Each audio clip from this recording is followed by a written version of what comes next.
Our Father, who art in the heavens, let thy name be sanctified. May thy kingdom come. Let your will take place, as it is in the heavens, so also upon the earth. Give us today the bread for this day. Forgive us our sins, as we also have forgiven our debtors.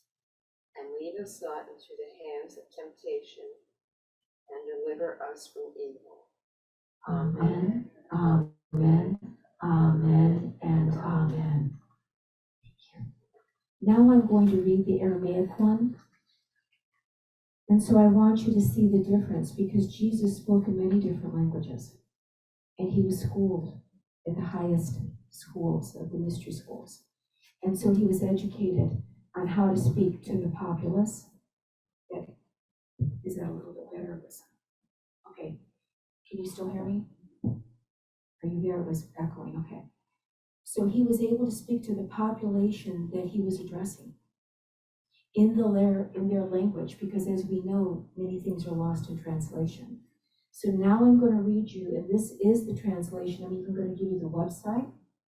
So it's concrete and verifiable. But this is translation by Dr. Neil Douglas Klotz, Klotz. He's got a PhD, and he translated it from Aramaic, from the original version. You can find it at woon.org.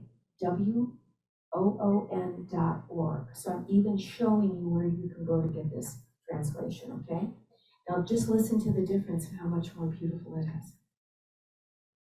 O birther, Father, Mother of the cosmos, you create all that moves in light. Unite our I can to yours, so that we walk as kings and queens with every creature. Grant what we need each day in bread and insight. Forgive our hidden past, the secret shames, as we consistently forgive what others hide. Deceived neither by the outer nor the inner, free us to walk your path with joy. From you is born all ruling will, the power and life to do, the song that beautifies all from age to age, it renews. Isn't that beautiful? Way more complex, way more glorious. Now, the other book that I've been talking about is Jesus Was an Essene. There's a gospel of peace from the Essene Gospel of Peace. And in that, those were instructions to Jesus's Essene brothers. And these were instructions every day to follow, and it is absolutely beautiful. And we can prove that Jesus was an Essene, speaking to his Essene brothers. So I encourage all of you to take a look at that gospel. It's the Gospel of Peace, and I have taught on it before.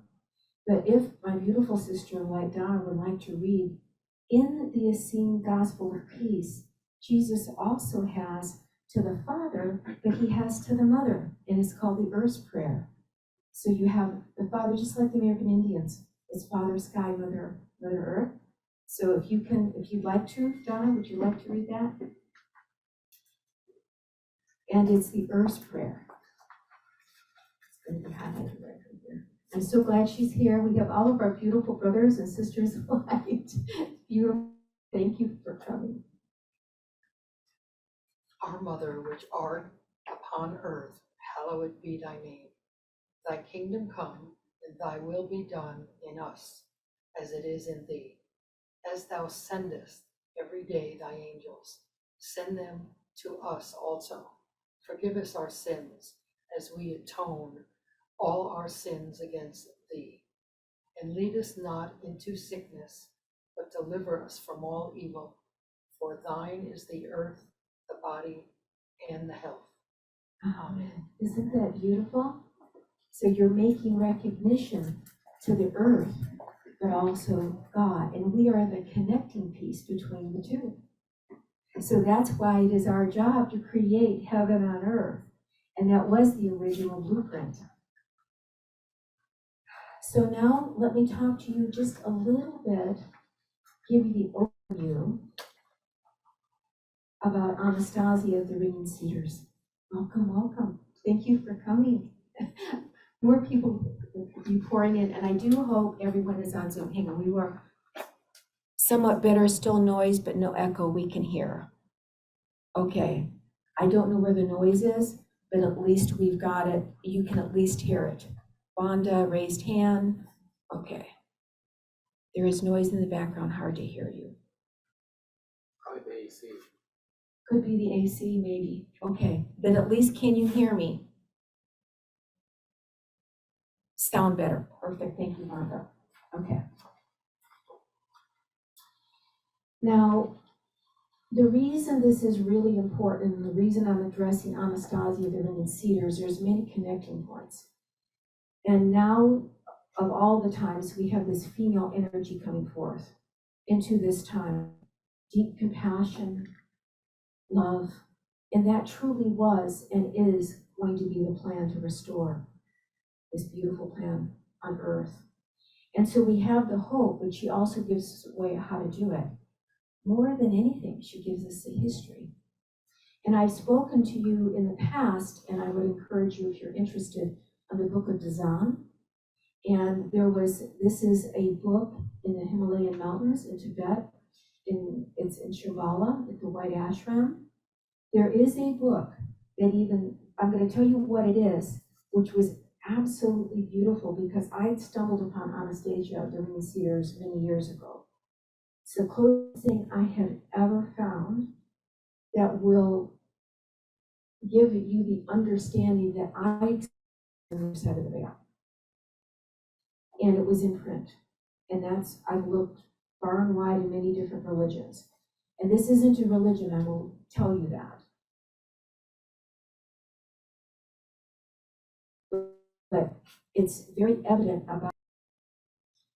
I went and spoke and did another lecture on the book of Dazan. The book of Dazan is this book of creation.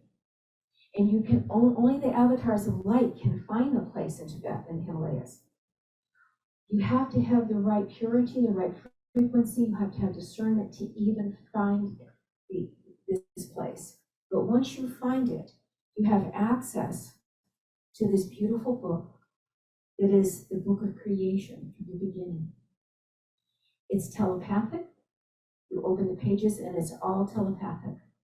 And it gives you the whole story of the creation of the cosmos.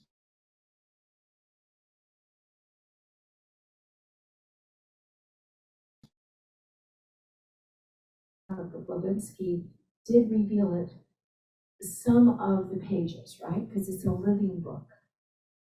But then there was a most recent individual that was able to find this place. And I have spoke on this, but what she mentioned in there in the latest revealings, she spoke of Anastasia and even said that this is a being from another planet that came here to help humanity. That was interesting that Anastasia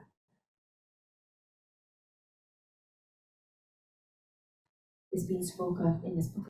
So that's why I want to make the connecting piece, and you'll start to see the same information. So let me try to go ahead and give you a little bit of the story, and a lot of this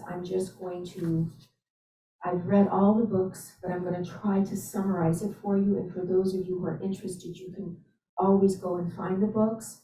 They are getting hard to come by because there's now become a whole movement, and it's going worldwide.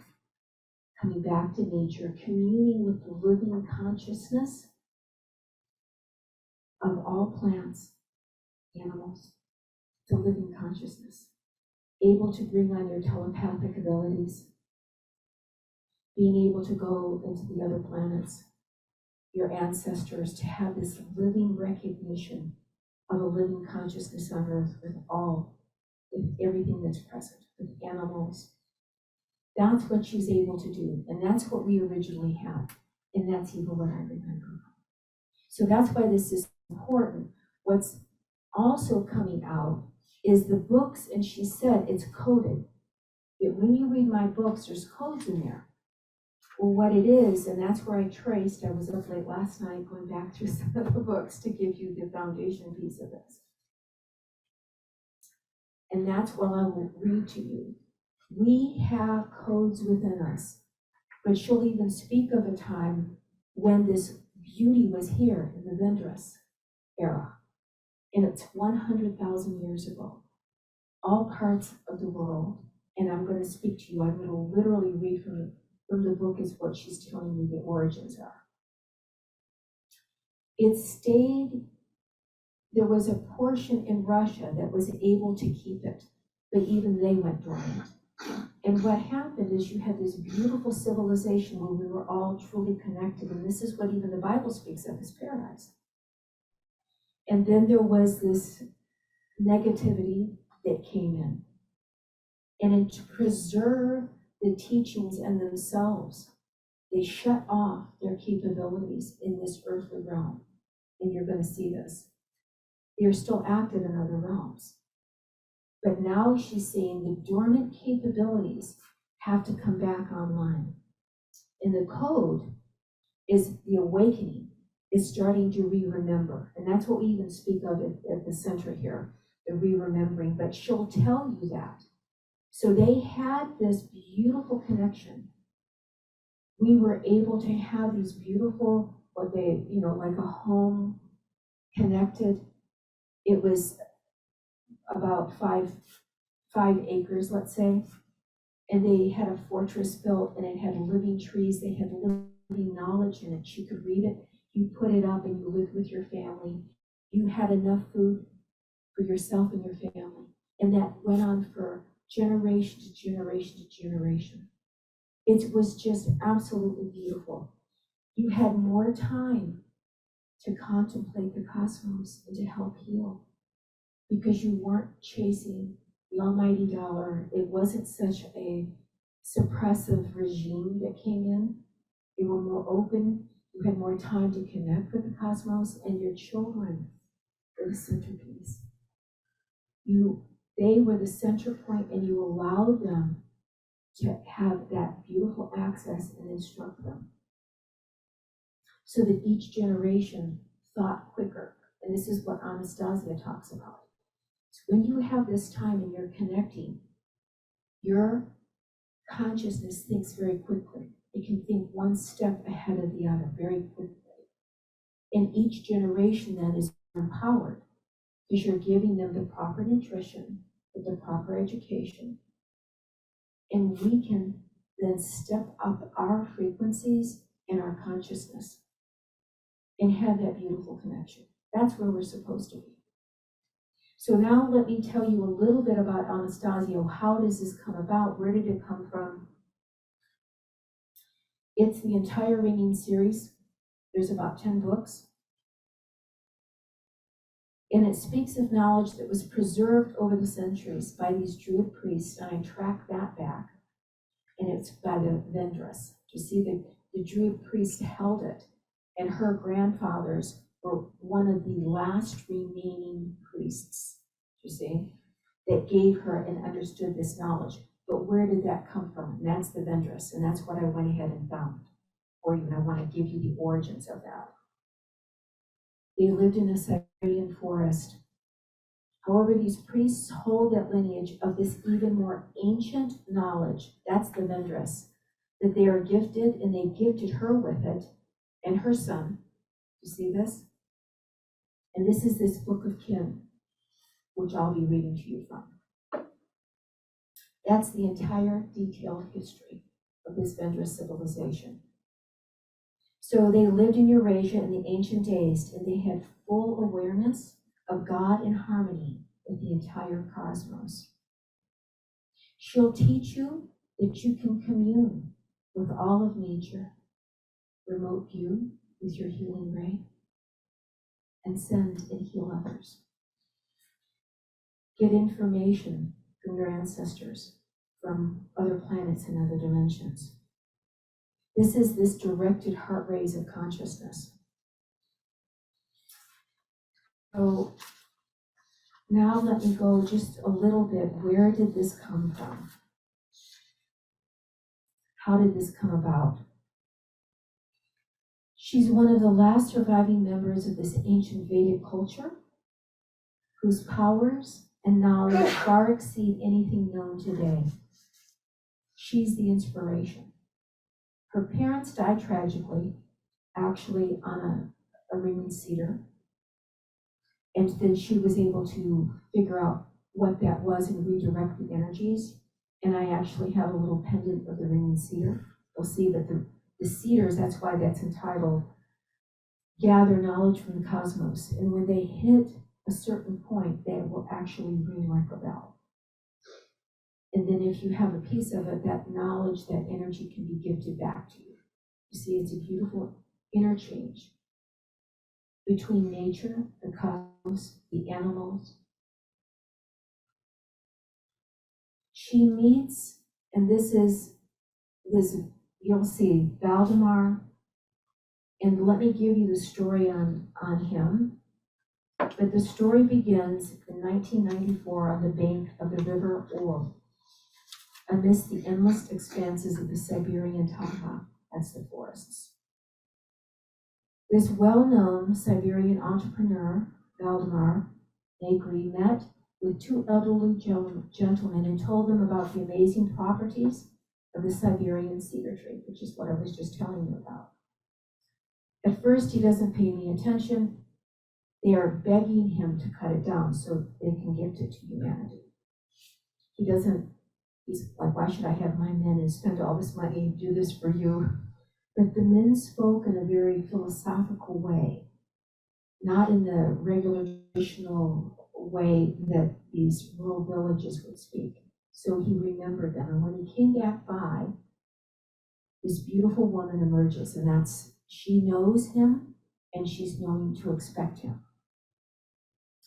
She then takes him to her beautiful place in the forest, this kin, her domain, and starts to instruct him on all the knowledge. And increases his light frequency, right? And he goes on to take this information and put it to book form. He basically gives up his life as he knew it back then and is almost penniless to get this information out to humanity. And there's many others along the way that have sacrificed dearly to get these books out. But they're out now into the public, and they were in Russian, and they had to be then translated into English. She's showing him how you can heal. She's showing him how you can commune.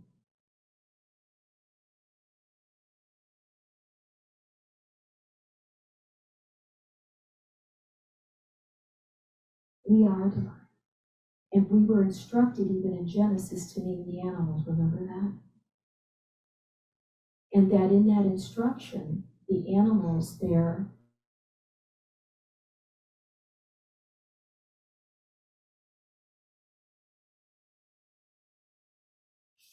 and it wasn't ever intended, she said, for us to eat them. She's vegetarian. But they were intended to help us and be helpers and to gift us with their knowledge and us with them.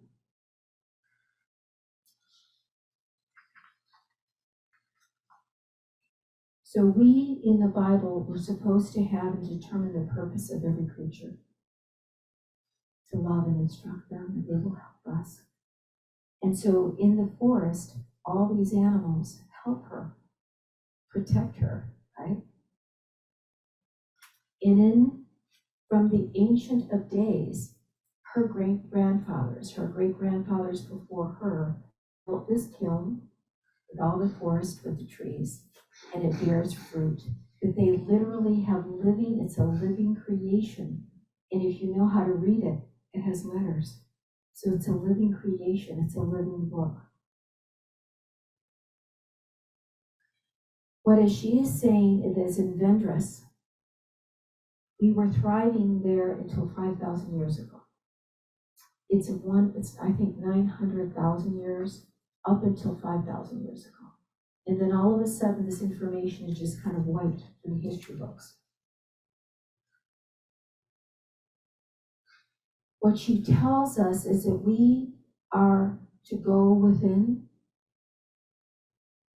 The universe resides in us, and to look in yourself. There's 10 books here, and we are to connect with the divine cosmos to receive our information. So now let me give you a little bit from the book in the Vedas civilization.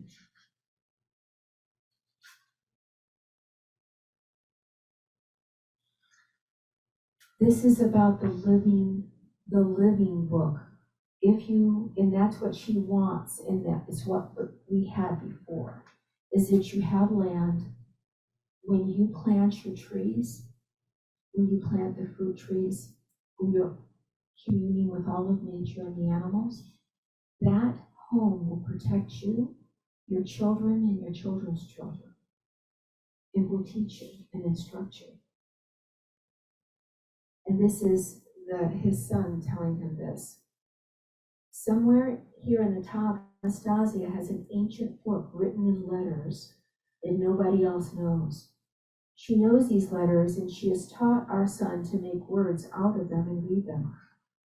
She read me chapter from this book for my co-creation, and that's this book on co-creation, because we are co-creators with the divine.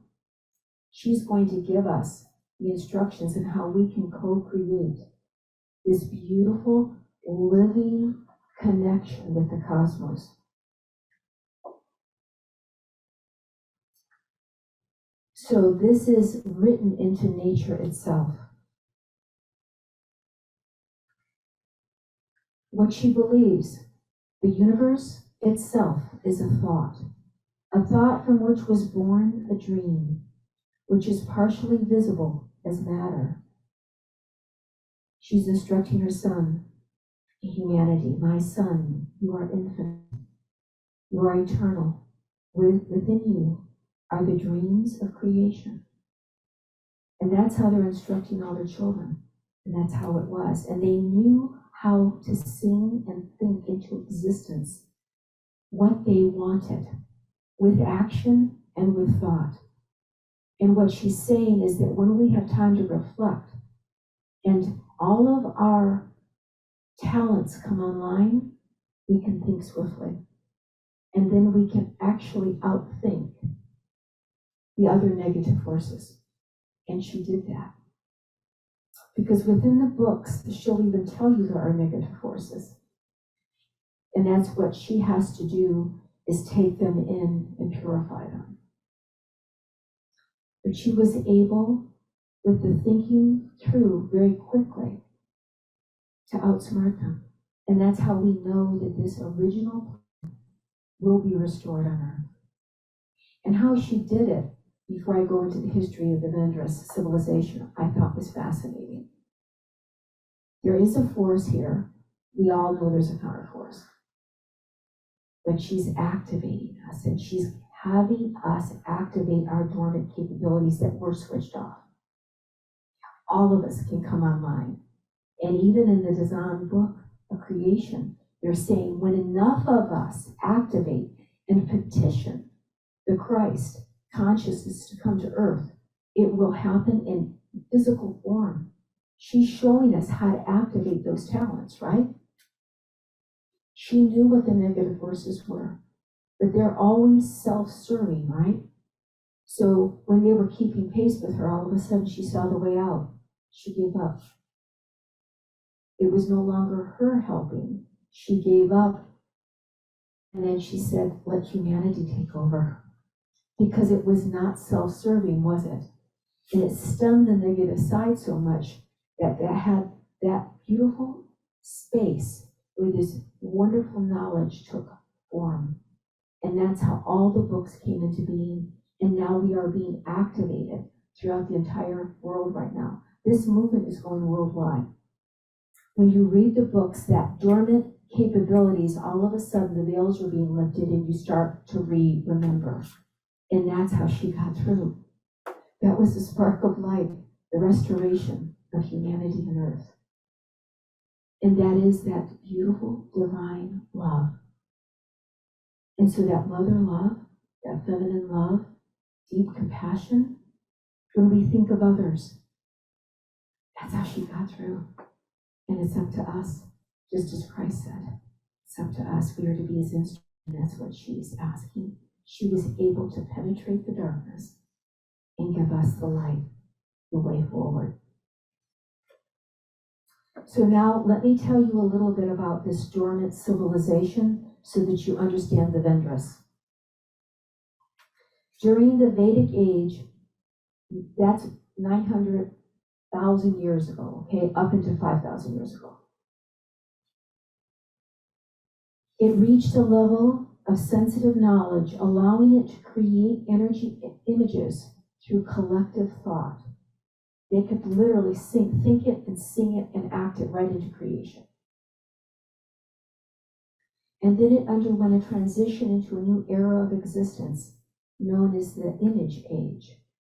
With the help of energy images created by collective thought, mankind was afforded the opportunity of co-creating in the universe. It could have had the ability to create Earth-like life on other planets. And it would have if it had not committed any mistakes in passing through the image age. And this is what's in that book of Dazan also. I'm just showing you there's a correlation. In the image age, however, which lasted for 9,000 Earth years, mistakes were repeatedly made into the co-creation either of a single image or several images simultaneously. And that's even in the Pistis Sophia. You have this errant program that happened, right? A mistake occurred if there remained in Earth's human society people with insufficient purity of thought, with an insufficient culture of feelings and thoughts. And that's what is exactly talking about in the book of Dazan, when things went into a negative, self-serving, ego-centered type of situation. Such mistakes had the effect of obscuring the opportunity to create in the expanse of the universe and led mankind into occultism. The occult age of human life has lasted 1,000 years now. It began with an intensive degradation of human consciousness, ultimately a degradation of consciousness and an insufficient purity, coupled with knowledge and opportunity at the highest level, would always lead mankind into a global disaster. That's why you see this has always been done before, all these global disasters. But now she's saying, we can stop this. Then was repeated many times over billions of Earth years. Now we are in mankind's occult age, and as always, a disaster of global proportions was supposed to take place. It was supposed to, but a deadline has now passed. It's not going to happen anymore, guys. We have passed the end of the occult millennium. Now it is up to everyone to take stock of their purpose, their essence, and where the mistake was made. Remember, we were talking about what happened in the land of snow. We're back here. We're not going to do that anymore. We should help each other in mentally retracing the course of our history in the opposite direction and pinpoint the mistake. And it's always in self-servingness, in ego, right? Control. That's why the feminine essence of love, for greater humanity, that's the way. That's how you unlock that. Then an era of joyous life on earth will be ushered in. An era such as no one has ever witnessed before in global history. The universe is anticipating it with bated breath and great hope. This plan will restore the original blueprint on earth. When we can come together with this beautiful love, with purity of thought, and create those beautiful kin paradises for our loved ones and each other. In the meantime, the forces of darkness are alive and prevalent, feverishly trying to control people's minds. And that's where we have to break out of the matrix. But for the first time, they fail to notice that the Vendras' unusual behavior back 5,000 years ago. See, she outsmarted them, and they did too. And that's where the hope is. There was an exercise to control humanity when this first began. And it was under this influence and this image that people started killing each other. It never had happened before. So now, what have they done? They had to hold out for 1,000 years. They switched off to hide from this negative force, right? They switched it off, but they remained alive on all planes of being. And this happy civilization is dormant right up to this day and will continue to sleep until those who are awake search out the mistake in the image creation. That's us. That same mistake that led Earth's civilization to its present day situation. Once the mistake has been identified with absolute precision, the dormant ones may hear the words of those who are awake and begin to rouse each other out of sleep. Just who thought of this particular move, she doesn't know. But she says you, and then she's instructing that her, Valdemar, he's a Vendrus. Vendrus was all over the world. This wasn't just in Russia. It was in China. It was all over. So this Vendrus civilization was all over the world. Our people went to sleep on various continents. 3,000 years ago, they were thriving only on what is now Russian territory. At that time, the dark age of the dark forces had already come upon the whole earth, and the Vendrus continued their happy existence only on the island now known as Russia.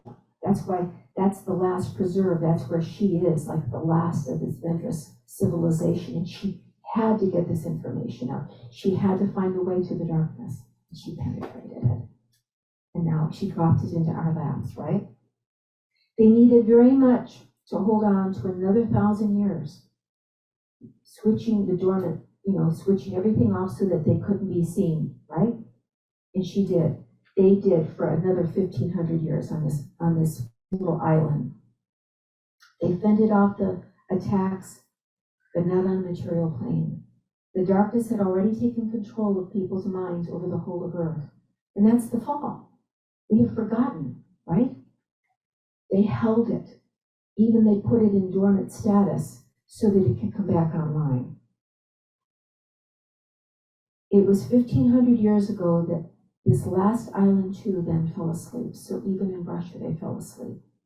The civilization of the earth, the people who knew God, fell asleep in order to awaken to the dawn of a new reality. And it is our job now. She started the spark, and we are having to spark others. They're not going to win. So now I want to give you the story of her creation. Where did this come from? Because that will give you the whole story of what she's trying to do, is recreate Vendrus. When all of our talents were online, you can remote view, you can feel another person's consciousness across the earth, you can send healing rays, you can commune with the animals, the trees, they will love you, they will protect you. Everything is there for us. And that's why the dark forces don't want us to have this knowledge, because we are so powerful, but only when we have pure hearts and really emit love, because that's what overpowers the negative forces, is the purity of thought. So let me tell you now, what was this Vendrus civilization? That's what we're recreating. That was paradise on earth. These are her words. People have been living on the earth for billions of years. Everything on the earth was created perfect right from the start. Trees, blades of grass, bees, and the whole animal world. There is a direct connection between everything living on the earth and the entire universe. It's an exchange. We commune. The apex of creation is man. Now think about that for a second. That's what she teaches. It was, even in Genesis, we are divine. When God put us here, that was with us to be the custodians on earth, right? And she's even saying that. And in the great pristine harmony of all things, man was created harmoniously. Man's purpose is to learn about all his surroundings and create perfection in the universe. To create the likeness of the world of the earth and other galaxies. The Mormons have that in their higher teachings too. And with each new creation of his to add more splendor to earthly creations. The way will open for man to create on other planets when man is able to overcome temptation, when man is able to hold in unity the grand and diverse energies of the universe inherent in himself, and when he does not allow one of them to take precedence over the rest. That's taming the vices, acquiring the virtues. That's even what Plato was talking about. All this isn't hidden in the mystery schools, right? The day when the whole earth is a paradise, garden will mark the opening of the path of creation in the universe. And once man becomes aware of the whole harmony of the earth, he will be able to contribute to his own splendor. Man takes it upon himself to take into account of his actions once every million years. Whenever he makes a mistake, whenever he allows one of the many diverse energies he contains to dominate at the expense of the rest, that's where we have to have balance. A global catastrophe takes place, then everything starts again from the beginning. This has happened many times. The first age of human society on the earth, the Vedic, lasts 990,000 years. So there's your date. During this age, man lives in paradise like a gladsome child, maturing under parental care. During the Vedic age, God is known to man. All God's feelings are inherent in man. And through man is able to obtain any advice he needs directly from God. We don't need others. We have direct communion. And that's even what Christ said. And if man should suddenly make a mistake, God is free to correct him simply by giving him a hint, without disturbing the general harmony or infringing on man's freedom in any way. In the Vedic age, man does not raise questions about how or by whom the world, the universe, the galaxies, along with his marvelous planet, were created. Everyone is completely aware that everything around, either visible or invisible, has been created by their Father, namely God. The Father is everywhere. All that grows and lives are his living thoughts. And that's again what Jesus was saying in the Essene Gospel of Peace. He's talking about the trees, the angels, the wind. Do you see this? God is evident in all creation, all around us. And one can use one's own thought to commune with the Father's thoughts. And one can contribute to his program, provided one first understands it in detail.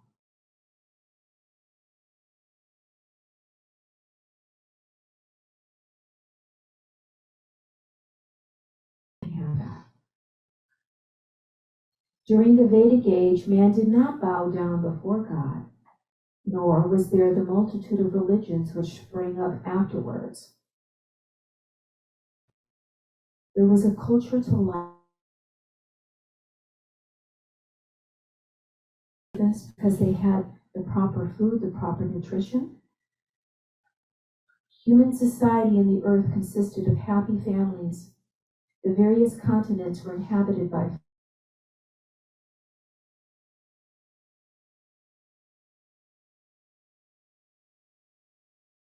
many discoveries, and each family, upon making a splendid discovery, felt the need to share it with others. Families were formed by the energy of love, pure, higher love. You see that? And everyone was fully aware that a new family would create one one more oasis of splendor on their native planet.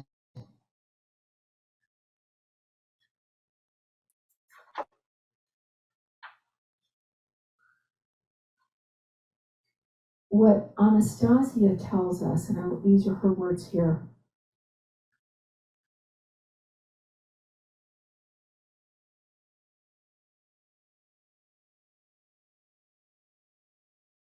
what's been held back from us. You see, that we are divine. You'll see it in bits and pieces in the Bible, but we need to remember this and hold it fast to our hearts.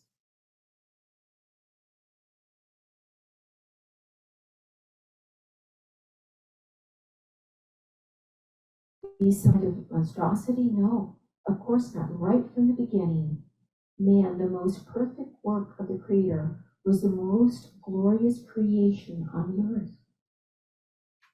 We're made as sinners. You see that? That's our divine. We were created into order.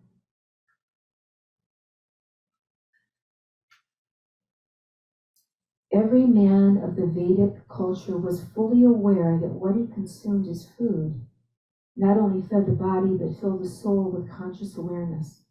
So that's why it's important to have good, proper food and nutrition. And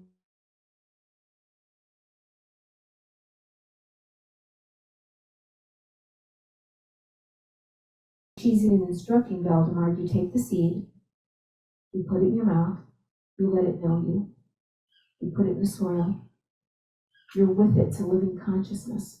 You water it, you talk to it, right? And then it grows up and it knows exactly your DNA and it knows what you need. It takes from the stars, it takes from the soil, it takes from the water and the sun, what you need to give you proper health. And then when you know the timing is right, you can eat that fruit. And that's why they didn't have disease back then. And now, of course, they have the DNA test. How do you test for it? Saliva, right? And with both the plants and the animals. There was life, and it didn't have violence and crime. So here, let me give you just a little bit more. May I go on a little bit? I don't, okay, I've got permission to go on just a little bit to give.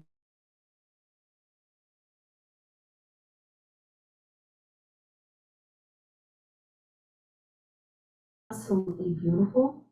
And I will kind of tell you what it was. It was gorgeous.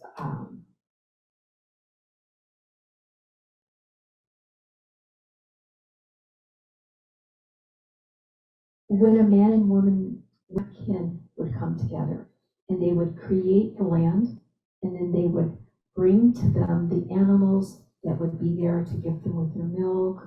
They would set the pens up. They would literally gift them and create this beautiful house in splendor, right? So that it could be nourishing them. What she's saying too, and then they would come together, and this is beautiful, pure love. It's a higher, more cherished love. And that's what we're lacking today, right? And then you're conceived in love, you're nourished in love. The child literally was the center point of their whole culture. So that when they had inquiring minds, they would actually have, if someone had a gift for philosophy or a gift for math, astronomy, those of the kin would then come to there and teach them, like a tutoring.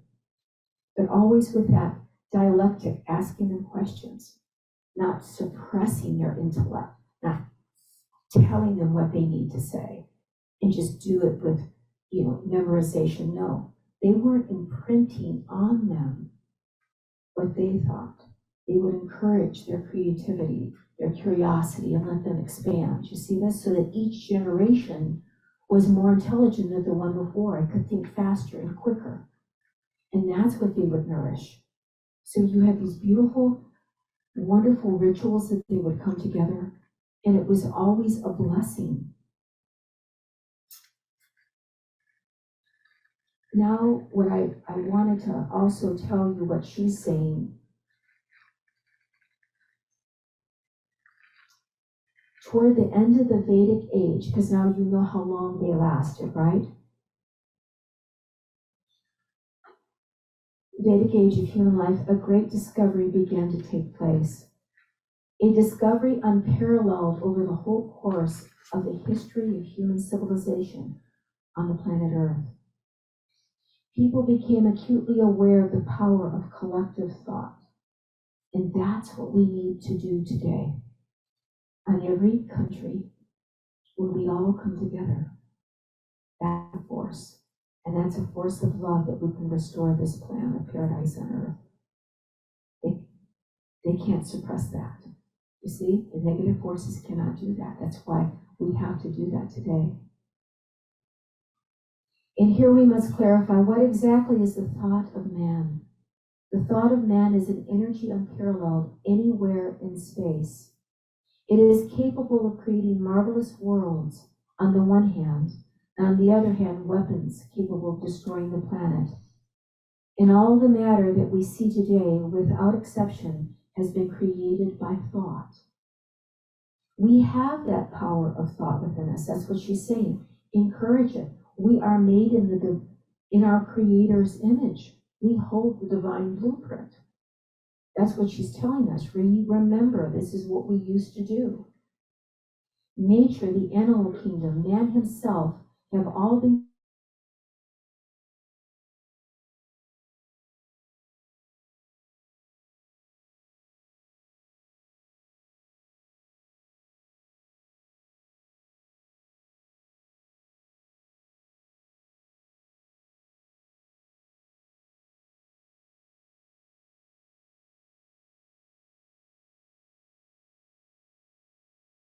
she can go to all the people on planet Earth.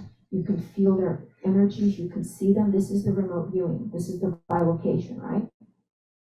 She can actually go into the past. She can feel her ancestors. She can go to other planets. We have that ability. And she's even seen the future. And she can see that there really is this it's a restorative plan that's taking place on Earth. She can see that. That's what the hope is. That's what I wanted you to hear. And we are going to do this. We just have to come together and activate through these codes, this reawakening. These dormant energies were turned off to hide from the negative forces, and now we're going to turn them on. What she's saying is in the future that you're going to see this, they call it a technocratic, that's her words.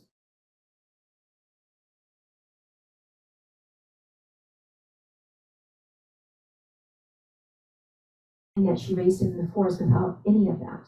Because what it does is suppress, it contains your thought. And their whole purpose is to encourage your community in your thoughts. Do you see the difference? Instead of suppress them. So when you have children, you encourage their love and their light and their curiosity and allow them to take flight instead of suppress them with all the dogma. But she has seen the future, and we do go back. You will have areas of these kin domains.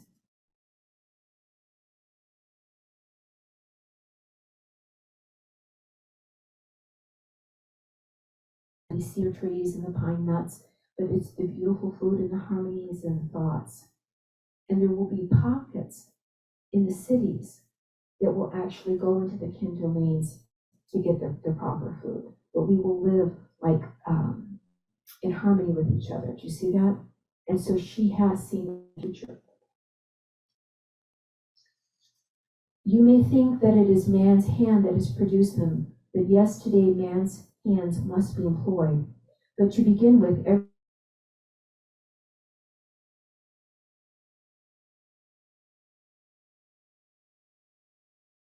activate your consciousness.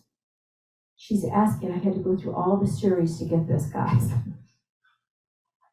At the end of each day, you're supposed to review your entire day backwards in every single moment. Because then what happens is it's laser thought. You're recalling, you maintain that thought process, literally recapping everything, and you talk about focus, I talk about recall. That's like a laser light beam. And that's going to activate your pineal gland, focus ability, and your concentration. Imagine being able to do that. And that's an exercise they're telling you to do every night before you go to sleep. Reverse it.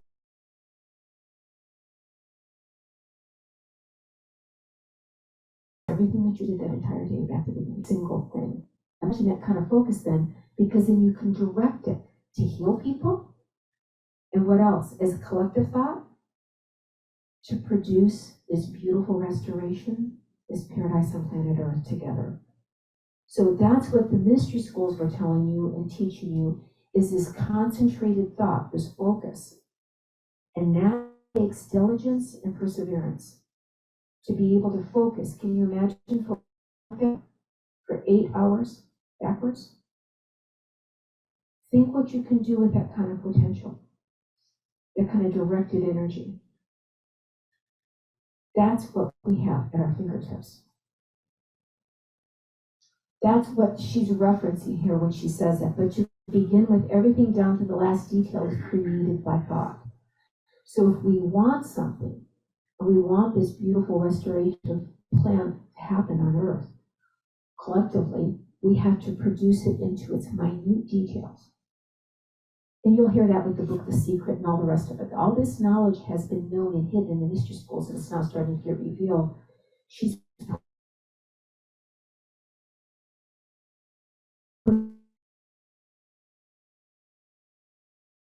and in the past. But that is far from being the case. For each member of the Vedic civilization, it was many millions of times superior to that of the modern man.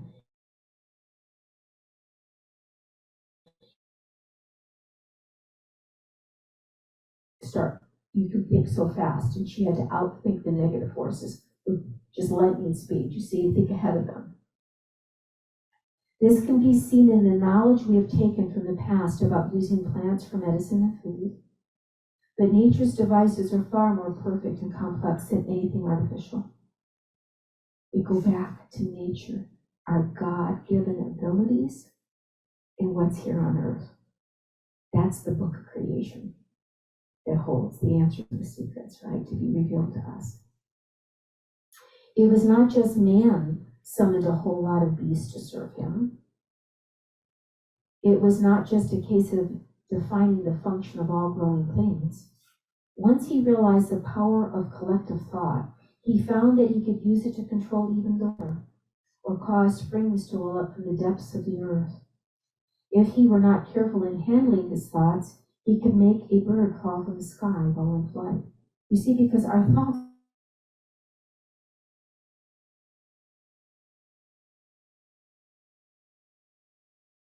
devices now, directed energy weapons, we have something way more powerful.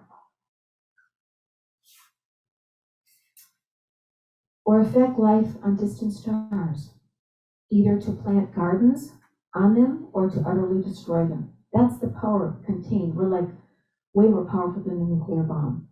We just got to use it wisely. This is no fiction, but fact, and it was all given to mankind. That was the gift. That's who we are. We have that kind of capability. Everyone today knows man, having launched himself on the path of technocracy, that's what you see in this technological world, has been attempting to build spaceships capable of reaching the stars. Anastasia can go there with remote viewing.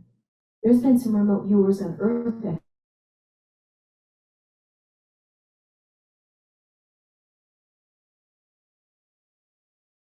her abilities came on board, and they didn't believe her until finally she read like a serial number off one of the satellites, and that's okay, I think I want you on board of my team, right? People have gone to the moon, but only by wasting valuable resources and energies and with great harm to the earth. But they have changed nothing on the moon. This kind of approach is short-sighted and it is due to failure and dangerous for everyone on the earth as well as for other planets. There is another approach which is much more effective. Through thought alone, it is possible to grow a flower on the moon, create an atmosphere capable of supporting human life, plant a garden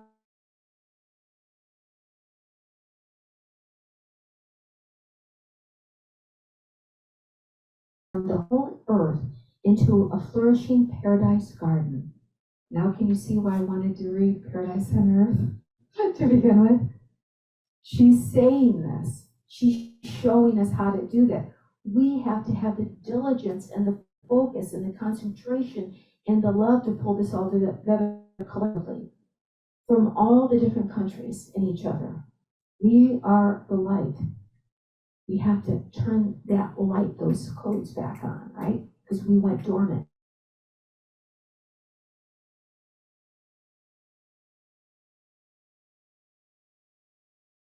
There is no energy that can interfere with this operation.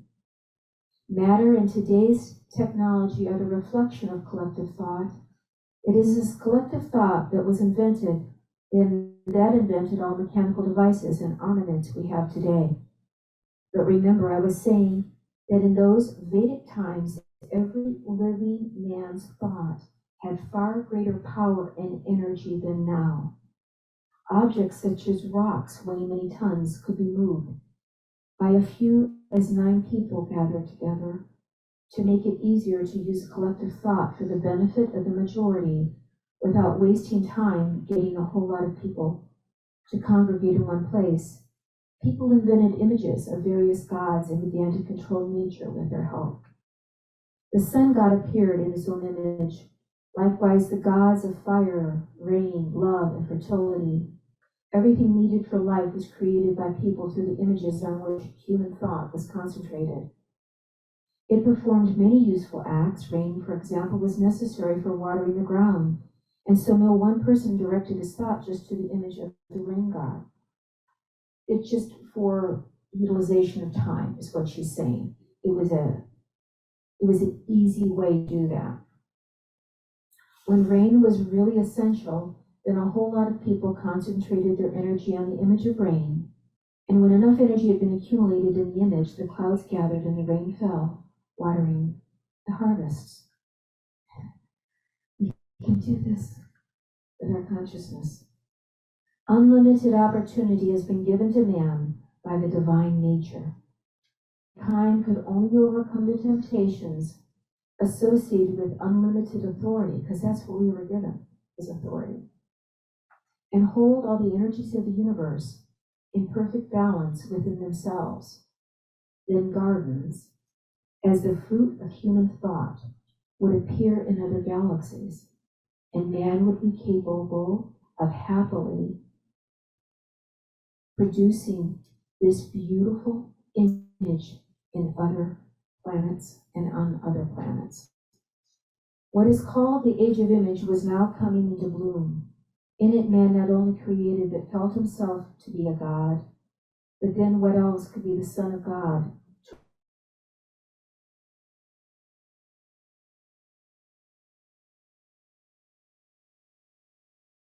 The Age of the Image, man exists in the likeness of God and begins to create his own images. And that's what we can do. We have the power, the divine thought within us, right? That's what sets us apart. And God does not interfere in man's deeds. All the diverse energies of the universe are set in motion and actively try to seduce man. That's where we keep falling. And that's where this time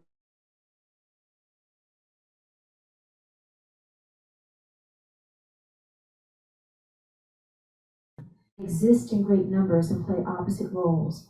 But all the particles of the diverse energies of the universe ought to be perfectly balanced in man, brought together in a harmonious whole. That is the whole purpose.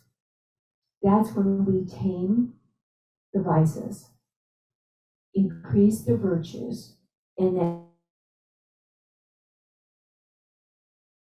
yin and yang we were talking about, and that's when you can produce this kind and affect this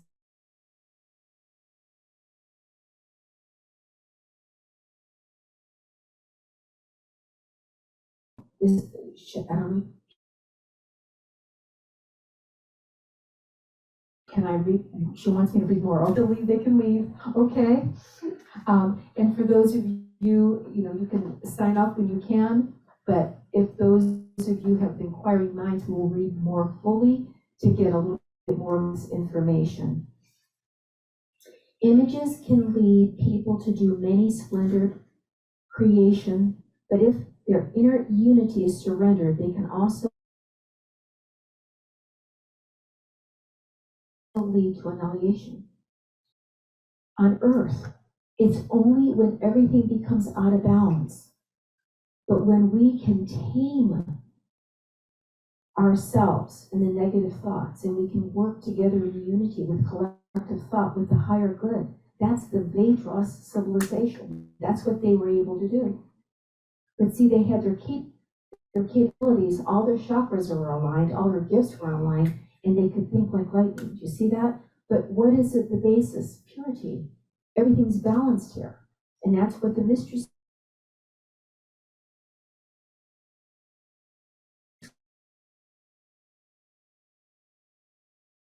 off balance, right?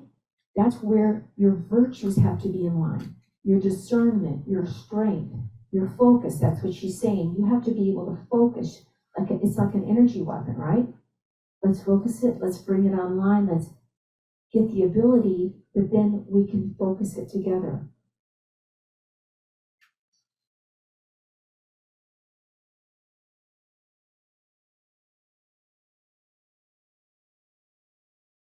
A clear example of the collective creation of an image may be seen in stage acting.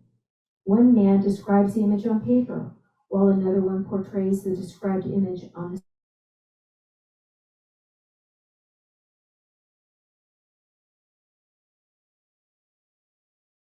the feelings, aspirations, and desires for those inherent in the invented image.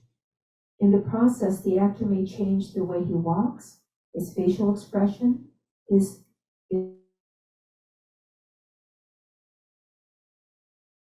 usual clothing. And it crystallizes and becomes form. And it changes. Do you see this? When you take the image, you change with it, you mold to it.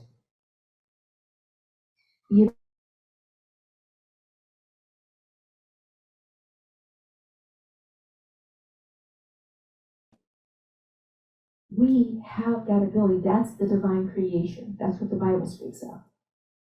The image created by man can remain in space only so long as it is held in man's thought, either by a single man or by several.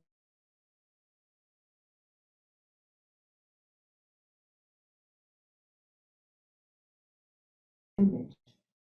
And then when you bring more on board, it increases the intensity. And we can hold that image, you see, of restoring paradise on earth, of awakening each person's on this planet Earth.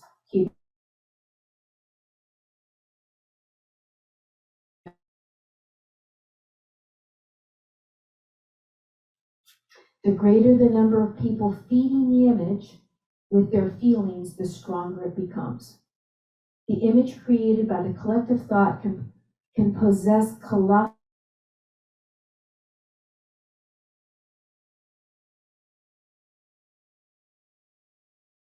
shaping character, and that's why we want good, integrous, pure thought. What did Jesus tell us? Think pure thoughts always, right? So you think as so you are. Can you now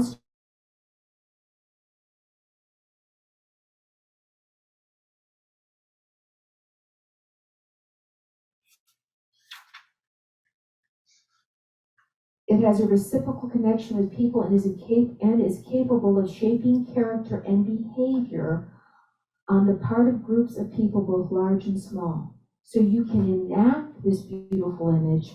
It can change, do you see? And so that's where the counterforce is. We can be stronger than it. In exploiting the great possibilities they have discovered within themselves, people become carried away with creating the life of the planet. But it happened back in the early stages of the age of the image in the life of man that there were 6 people, just 6, who found themselves unable to hold within their bodies, hearts, and minds the balance of those energies of the universe, which God gave to man upon creating him. Perhaps they needed to make their appearance to test all mankind. So now she's telling us where this began. At first, it was just one of the 6 that had the energy of grandeur and self-importance predominated. Then in another, and then in a third, and finally in all 6. So isn't that sort of the story of Lucifer? That he came out of heavens because he wanted to be greater, that he was self-important, he wanted to be above. And the whole story of Lucifer, even in Genesis, is in Michael the Archangel casts him out because he had selfishness and he wanted to be above mankind. You see that? It's the same story. They did not meet together at first, these 6. Each one lived independently, but like attract like. So that's why we are together, the family of light, are attracting the light, and we're going to produce this beautiful image and enact it elsewhere, right? But so you can see the counterforce starting to happen. And this is where we're going to override it. And they ended up concentrating their thoughts on how to become masters of all the people of the earth. There were 6 of them, and in public they referred to themselves as priests. So now remember the priesthood of Egypt? Remember how they took out, even Akhenaten? So this goes way back before that. We're talking about hundreds of thousands of years. Do you see the difference? Through the process of reincarnating themselves over the centuries, they are still living to this day. And she's saying they're here. And she's even telling you who the master one is. She knows. And she calls him the priest. He's living a nondescript life.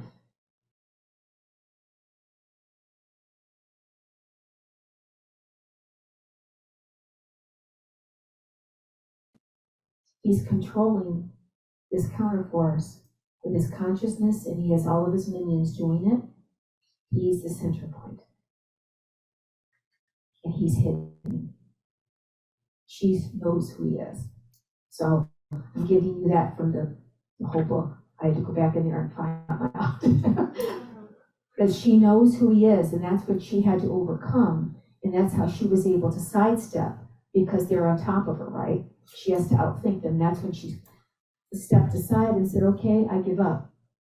And that's when she says, I'm going to give it to humanity.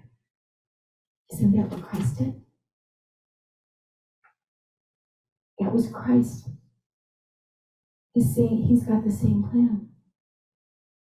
These things I do, ye can do these and greater.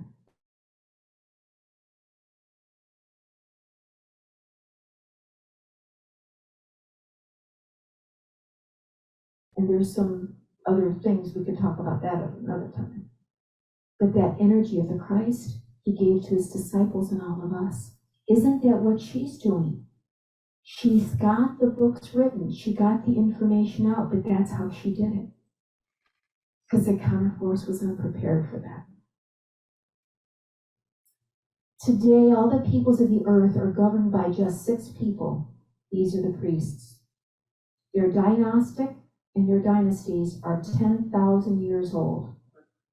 First generation to generation, they have been transmitting their knowledge of the occult to their heirs, along with the science of imagery, which was also partially known to them.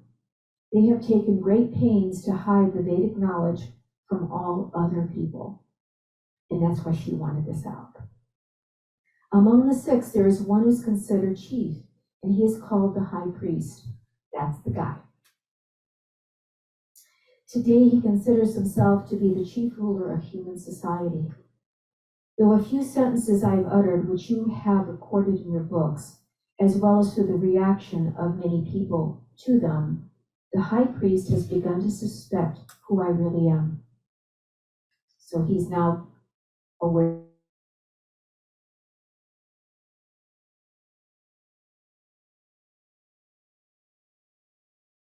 He did not succeed, Because the other thing is that and we talked about this in the Cobra Bible, but they call it the evil eaters.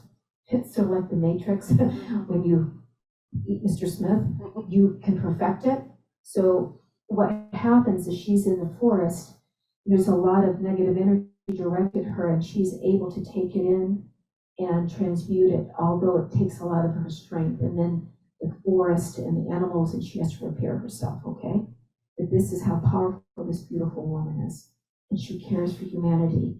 And she's still going across the earth with her heart rate, healing others. She can see them. Isn't that beautiful? That's why I want us to send her some love. So he kind of got wind of her because she's trying to put shields up.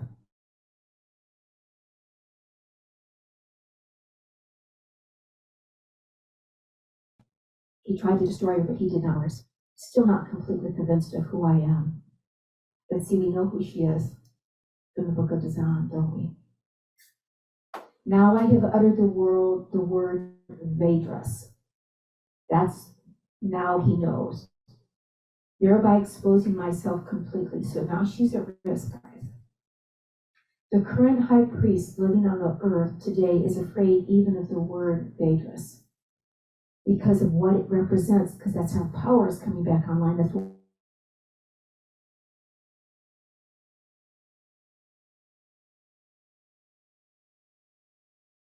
soldiers, bio-robots to a man. What is the transhumanism? Klaus Schwab, right? All this transhumanism stuff. Along with the forces of all the dark occult sciences to bring about my termination. So she's at risk. And that's why we have to coalesce around her. And he himself will be working minute by minute on a plan of annihilation. Let him do that. It means he will not have time to be busy with his other plans. You see how she's sacrificing herself, just like Christ? You were telling me about the angry attacks in the recent press, Valdemar, because they were trying to attack her. He's getting all the, press against her. Now you will see them intensify even more. They will be even more cunning and sophisticated. And that's why we can't believe the media right now. They have their own narratives to spin, right? You will see slander and provocation. Is that what's happening? They're trying to provoke a World War III, right? But they're going to go after her. You will see the whole world arsenal of devices which the dark forces have been using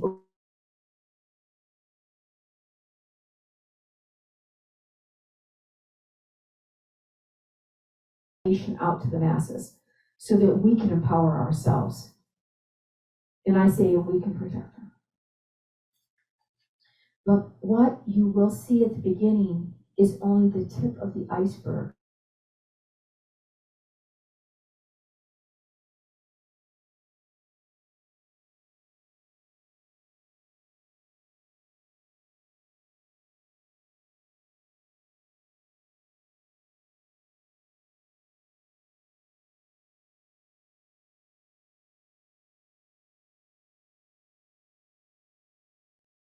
Whatever you see, you should forget immediately and forget it forever. Just blank it out, right? Do not reside in fear. No matter how omnipotent a monster may seem, once it is forgotten, it ceases to exist forever. Because you've disempowered the image. Do you see what she's telling you? This is an unusual fact, and I can tell you that you are doubting. Do not be hasty to give up to your doubts and give in to them. Think of it over calmly. After all, even a small group of people who have gathered together for the purpose of building something inevitably has a leader. We may call him a ruler. A small enterprise has an official in charge. A large enterprise has several people in charge. Under a chief executive officer, there are many rulers over all sorts of territories which are known by different names: provinces, regions, states, communities, and republics. The particular name is not important. Each nation has a ruler which is aided by a whole host of assistants. The ruler of a nation. Is that the limit? That is what people often think. Does that mean nobody is governing the whole human society living on the earth?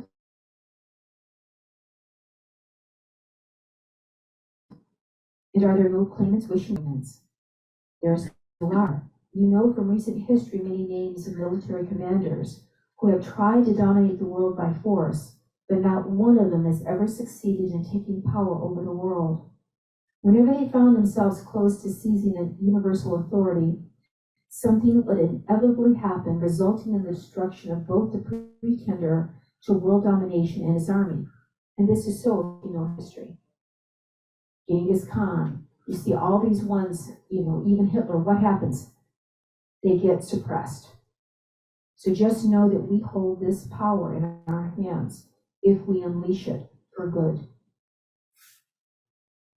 And the nations aspiring to world domination, which before has been considered strong and flourishing, suddenly drop to the level of a run-of-the-mill state. That is the way it has always happened over the past 10,000 years. But why? All because there's already a secret ruler in the world. It has been for a long time. He toys with nations and their rulers along with individual people. She's calling the monster out, and she's identifying him for us. She knows who he is. Once we know, now our image process, right? Now we're on high alert. And now we know. Talk about the world dominion, you talk about, the one world order. This guy's controlling it. And no one even knows who he is. She does, though. He calls himself the high priest of the whole earth, while his 5 assistants refer to themselves as priests. Consider one other fact, Valdemar. Think about how in the various parts of the earth over the millennia, wars between people have never ceased. Ever. They're always creating the wars. Why? Because then you have death, destruction, and you keep people preoccupied and dying and starving, and they don't have time to connect to their cosmic powers. That's why. And you keep them suppressed. And then you fill the children and you indoctrinate the dogma, right? In every country, crime, disease, and various disasters are increasing day by day, but there has been indeed the strictest prohibition on discussing a particular question. Is human civilization really on the path of progress, or is human society being further degraded with each passing day? Can you see the restriction? And now, even with the phones,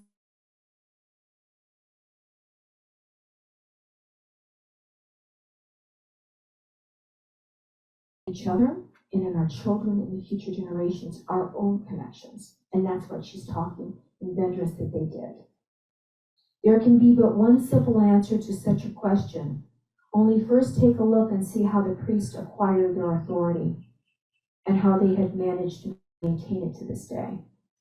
Their first step leading to the accomplishment of their secret purpose was the creation of the Egyptian state. The Egyptian state is more familiar than others to historians of today. But once you eliminate personal commentary and mysticism and only look at the facts, you'll be able to uncover many secrets. Fact number 1, history calls the pharaoh the supreme ruler of Egypt. And the many military achievements and defeats of the pharaohs of old have been well documented. Even today, their magnificent tombs astound the imagination and prompt scholars to probe the mysteries they hold. Nevertheless, the grandeur of the pyramids distracts us from the most important secret of all.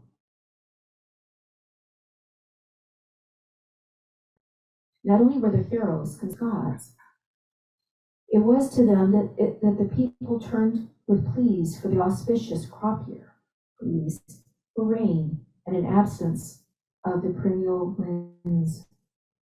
History tells us about many of the factual accomplishments of the pharaohs, but after learning all these historical facts, you should ask yourself, could any of the pharaohs really have been a ruler over a large nation state, let alone a god over the people?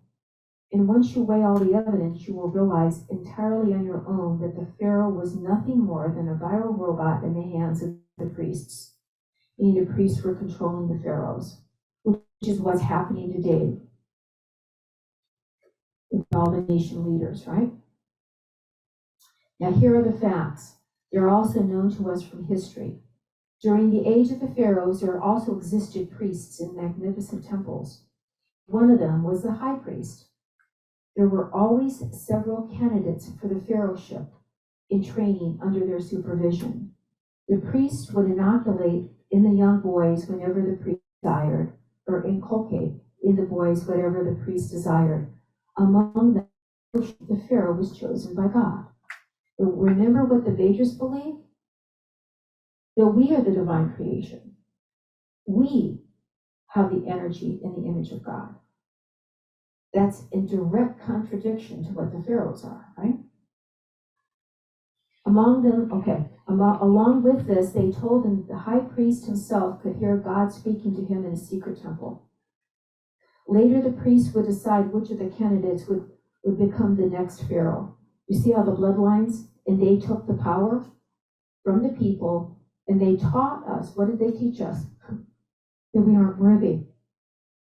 That we aren't the representatives of God on earth, which we are. We have the capabilities. Do you see how they just usurped the power?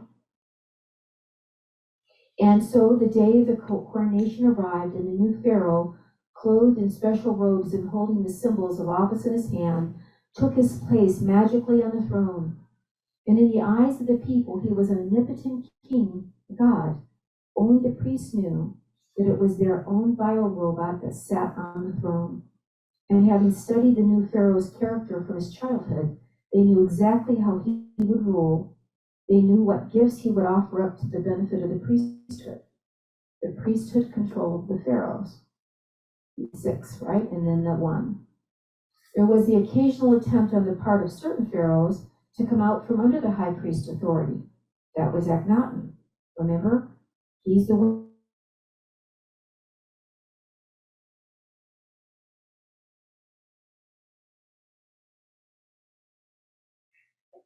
But none of them ever succeeded in becoming a free man.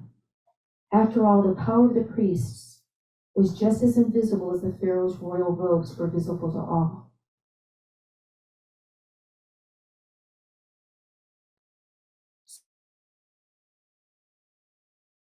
Because it's when you're clothed in the invisible that no one knows you. Now she's identified him. You see, the priest's authority does not require any verbal proclamation or manifest communication for its enforcement.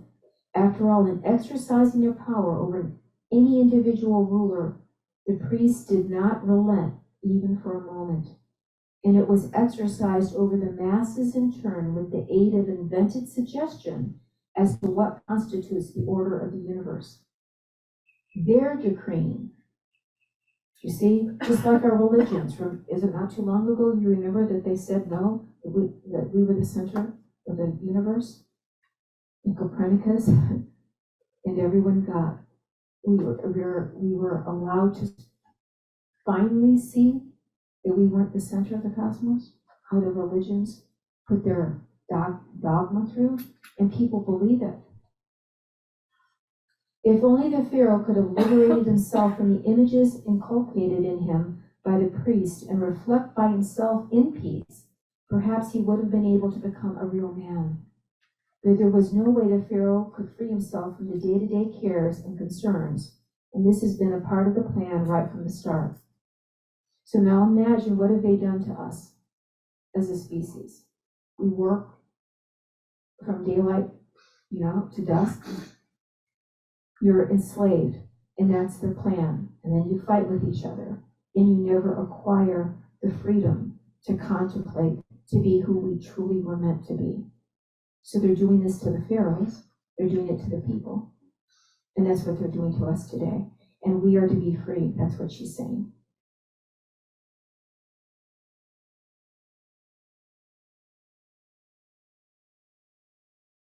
Governors by turns brought in a daily flood of information from all over the vast nation. Keep them busy. Distract. Isn't that what they're doing today to all of our children and us? Situations calling for immediate solutions. If you're here, you can't be contemplating the universe. Ruth, do you need? Okay. All right. Thank you for coming. Any one of you who needs to leave, I'm gonna try to close up a little bit, okay? But those of you, if you'd like to leave, I'll kind of close up and we're gonna do a little mini sound bowl meditation. But Sharon Elizabeth is saying I should go on just for a little bit, 4 more minutes, okay? Allow everyone to stretch and leave because I know we're going a little bit longer. And then a war would break out, absorbing the ruler's full attention. That's distracting us always. Do you see this? Keeping the earth at war. And the Pharaoh would take his chariot and keep following his daily trajectories, respecting or rejecting the deeds of the subjects, often not getting enough sleep himself. The priest, on the other hand, would spend his time quietly reflecting.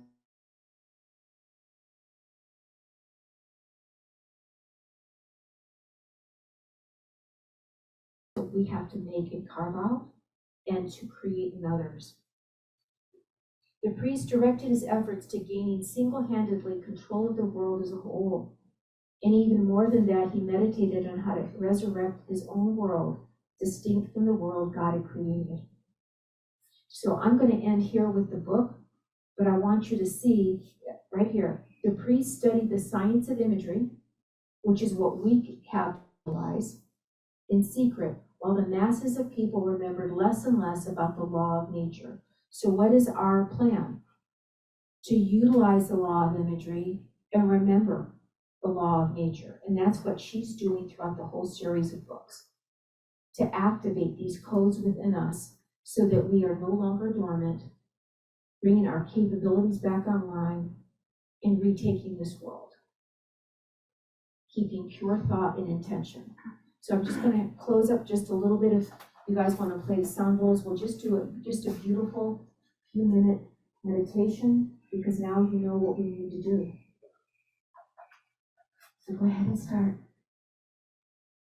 Take a beautiful breath in, and let us quietly reflect on the beautiful words and the energy that Anastasia gave us.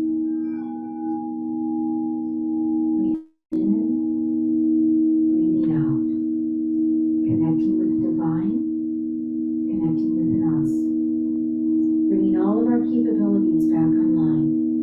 We start to remember we have the imagery, we have the capabilities, we are at one with each other in purity and intention. We remember that we have these capabilities. We remember that we are divine instruments of God. We remember the way now, and we ask and we activate all of our gifts, knowing what they are now. We remember. We are images of the divine creator. We hold the similitude, and we have the way to focus through imagery and connection to restore the original blueprint and plan on earth, the paradise. Direct communion with God and each other, nature, and the world.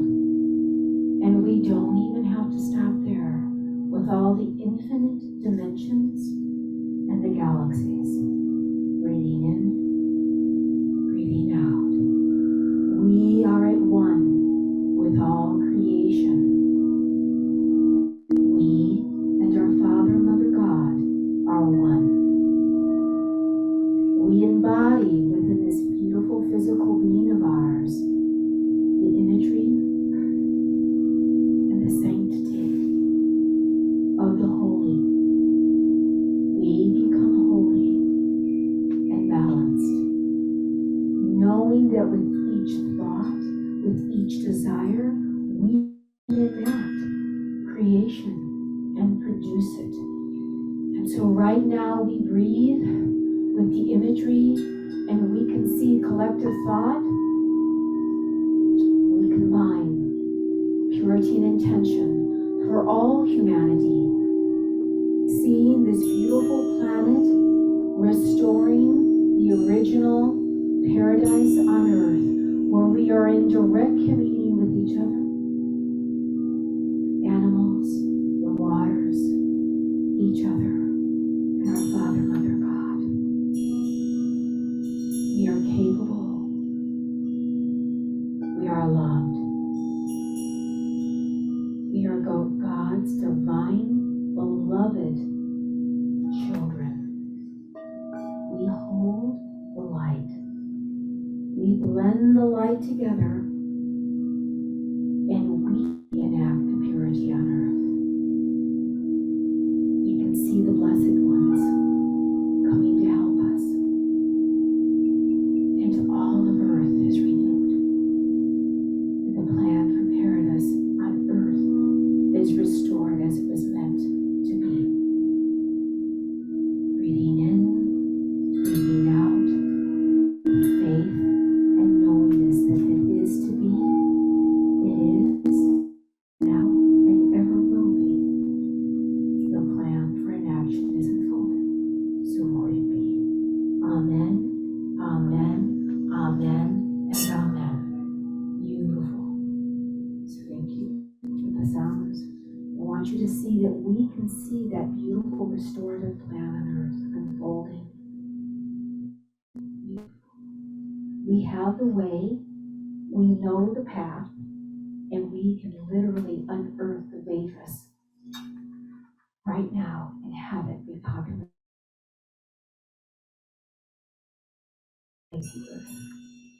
Live, and parts of it were not heard, all is good. Okay, we have different, okay, what I'm going to do is hopefully this will be recorded on Zoom, and I will direct everyone because it will be up on the Cosmic Center's Spiritual Lights website under videos. So if the sound was in and out a little bit, then you can go there and get the recording, and it should also be recorded on my Facebook page and on the Cosmic Center's Facebook page. So if you want to email me, I will go ahead and get that to you. And for us to keep this beautiful light going and the energy of this beautiful Cosmic Center, we do have a basket there, but we also Zoom and on Facebook Live, if you'd like, you do put a beautiful love donation. You go to www.ccosl.com/donate, and that's how you can participate in that wonderful exchange of energies. And we wish you all the beautiful love and light. If you have any questions, you can reach out to us at the Cosmic Center. And I will see you next. Well, we have this next Sunday. Who's going to be at the fifth Sunday? Reverend Eldergo and myself. So beautiful. So for next Sunday, we have Reverend Eldergo and Reverend Sharon Elizabeth. They will have this next Sunday. And then the first Sunday of the month is the Divine Healing Service. So each Sunday, we have a beautiful service with our different beautiful Sisters of the Light. And we look forward to seeing you. And I'll see you we'll see you next month because I do the fourth Sunday. All right, namaste. Thank you for coming and sharing your light.